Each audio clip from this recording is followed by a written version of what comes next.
What's up, everybody? It's Ryan, Regular Dude Gaming here, coming at you with some more Diablo 4 content.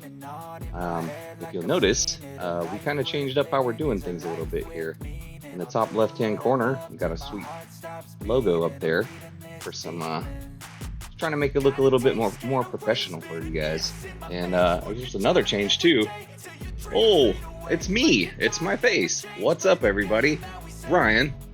I'm Ryan, Regular Dude Gaming. You may have seen my face before from my other video, my kick stream, my first one I put up on YouTube. Just trying to professionalize my videos a little bit here and get used to seeing my ugly mug on the camera, so when I start streaming, I don't scare myself. All right, so let's get to the content. What we got here for you today, we're going to do an Infernal Horde. We're going to do a Wave Cap 6 Infernal Horde. Haven't done one of those. I mean, I've done them before, but I haven't made any content for it, so we'll just get busy here. So we selected the key. It automatically opens up your map portal thing, so I'm just going to select it, hit accept, and it's going to take us there. Cool little portal animation, pretty rad.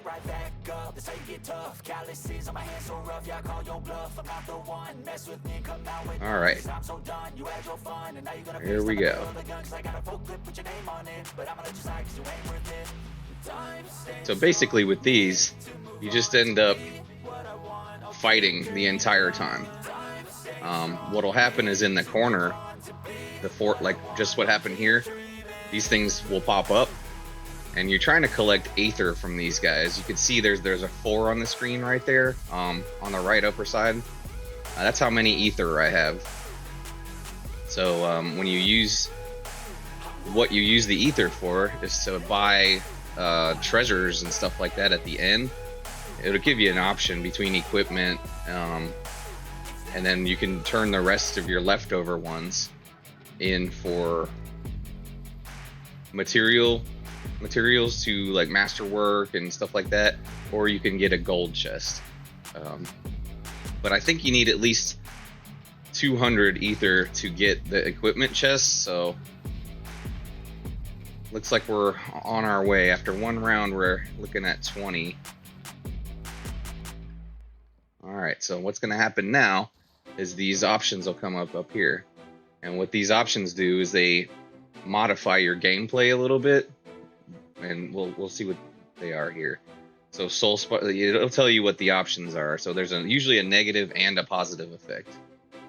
We'll check this out. Massive slow you, unlimited resources. Let's do this one. I want some more ether.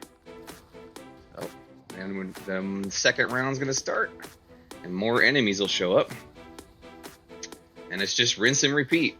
However many waves you selected, that'll be the how many rounds it is. So this one's a 6-rounder.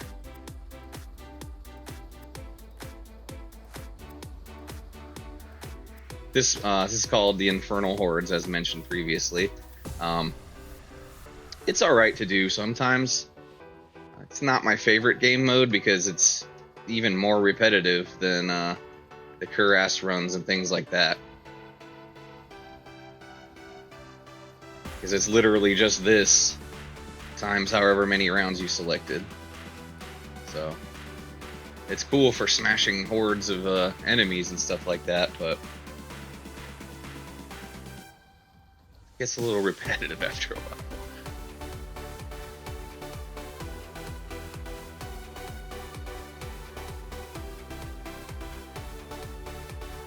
Oh man, I forgot to even mention this.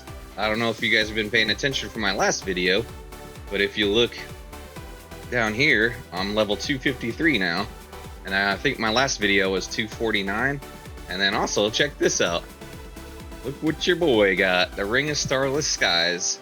I actually did get it from a Cuirass Undercity run, Mythic Ancestral Tribute run, and it did drop. So luckily enough, it's good. It's good. I think it's good for my build because if you see here, it says spending your primary resources reduces the cost of your skills and increases damage by 10% for 3 seconds up to 50. So that's pretty solid. And there's a couple other modifiers here that my rake size depends on how much resource I have, which is the orb on the right there with the whitish grayish looking stuff. That's your resource, which you use to cast spells and abilities and stuff. But anyways, I completely forgot to tell you guys that I upgraded a couple times, just trying to work on my build in my free time. So all right, anyways, let's get on with this, huh? Killing ether spawns faster. Let's go with this. Let's get those ether events faster. All right, so just like before, round 3, fight.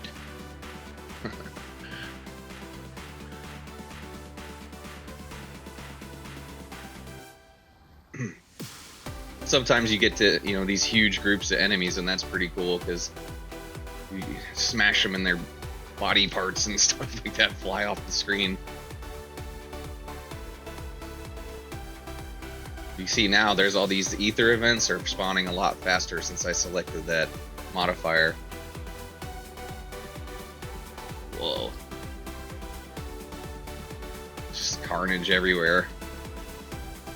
The biggest trick with these is survivability. That's kind of, I mentioned it in my other videos and stuff. I'm kind of stuck in T3 Torment 3 right now because of my armor rating. I can run regular Torment 4 content, like boss group, or not bosses, but enemy groups and stuff like that. But when I get to the bosses, they're just basically one-shotting me. So, all right. Ooh, look, it's a legendary one, Hellborn. Oh, that's not legendary. The legendary ones are orange, but this is still a good one because this way they hunt you. They come to you, and you don't have to go chase them. I like that. Oh man, we're only at 74 ether. I gotta lock in here, huh? I need at least 200, I believe, to get that gear chest, so I gotta get cooking a little bit. The 88.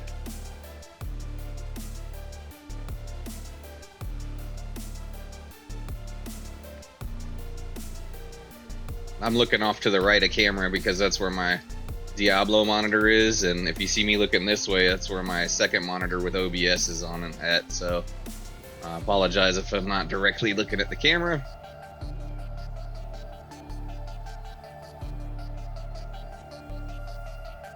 Oh yeah, see, they come to me now.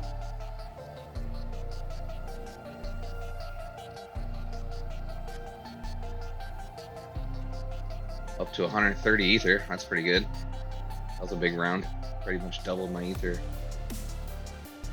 Alright, let's see. I was hoping to get a legendary selection here, one of the orange ones. That would be cool. Alright, let's see what these are. Masses deal. I don't like this one. This one's tough because it has the potential to one-hit you sometimes, depending on how you could take these modifiers. See here, plus 25% damage for this. Not great. Ugh, Hellfire sucks too, though. Ugh. I guess this one is the least bad option.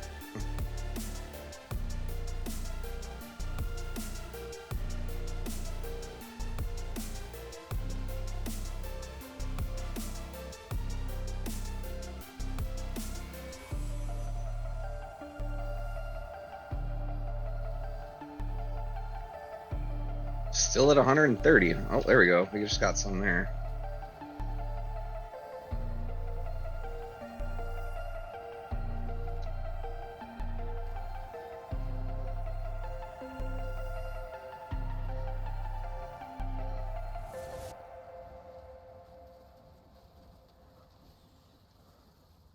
$160.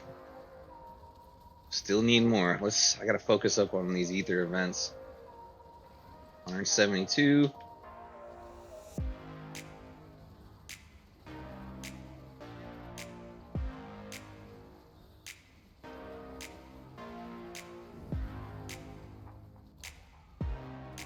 Oh, so that round wasn't as great. We ended up getting, what, like 30 something?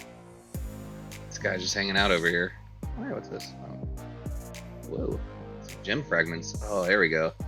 So there's a so our council 50% damage, invigorates. Let's do this one. More ether for slaying Hellborns. Alright. So this is the last round. We gotta get at least 30 ether here to get that chest. Looks like there's Hellborn over here. Yeah. Try to stay inside this Hellspire, or Soulspire rather. The longer you could stay in there and kill enemies, the more ether it drops. Alright, 209 ether. Nice. Alright, so we're going to be able to get that equipment chest. That's good. It'd be sweet if I could drop a mythic unique on here for you guys, since you didn't get to see me drop the other one I'm wearing right now.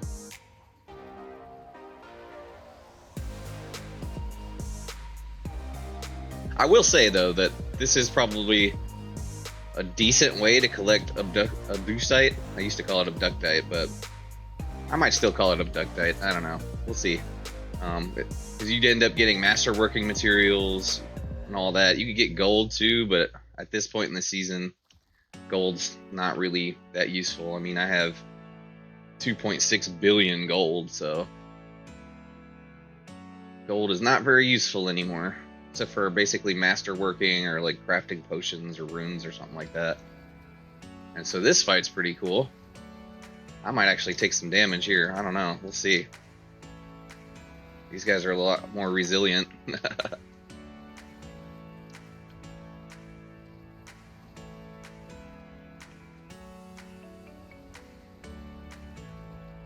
Despair.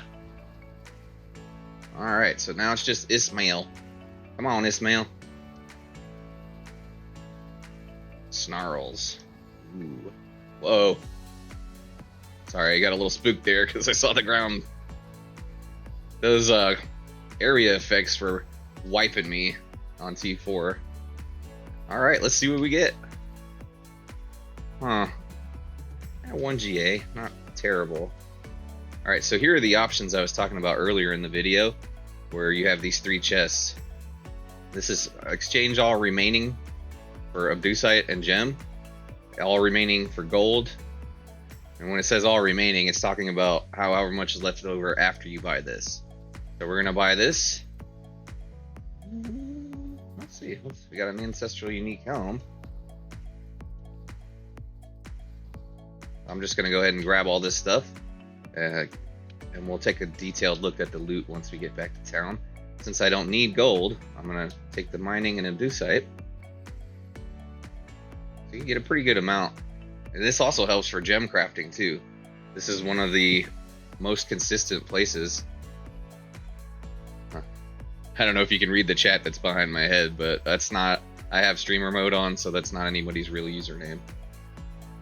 Alright, so anyways, let's just go to my home portal, which this season's the Tree of Whispers.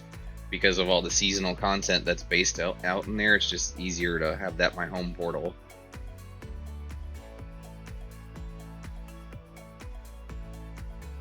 Let's take a gander at this gear. Alright. Crown of Lucian. Each time you use skill with a resource. What do you see over? Oh, I thought that was on my helm. It's not on my helm, but it's on my ring. Yeah, that's my bad. How's resource cost? So that one might be good, but I think we're just gonna cycle it down, or salvage it rather. I salvage all my excess gear because, as mentioned, you don't really need cash. All right, y'all. That was my Infernal Horde 6-wave run. Hopefully you enjoyed it. Hopefully you enjoy the changed look, the revamped design of content from this point on. And check out the rest of my stuff on YouTube. There's a decent amount of videos there now, and if you like it, give me a subscribe. Hit me up on X at regulardudegame on X.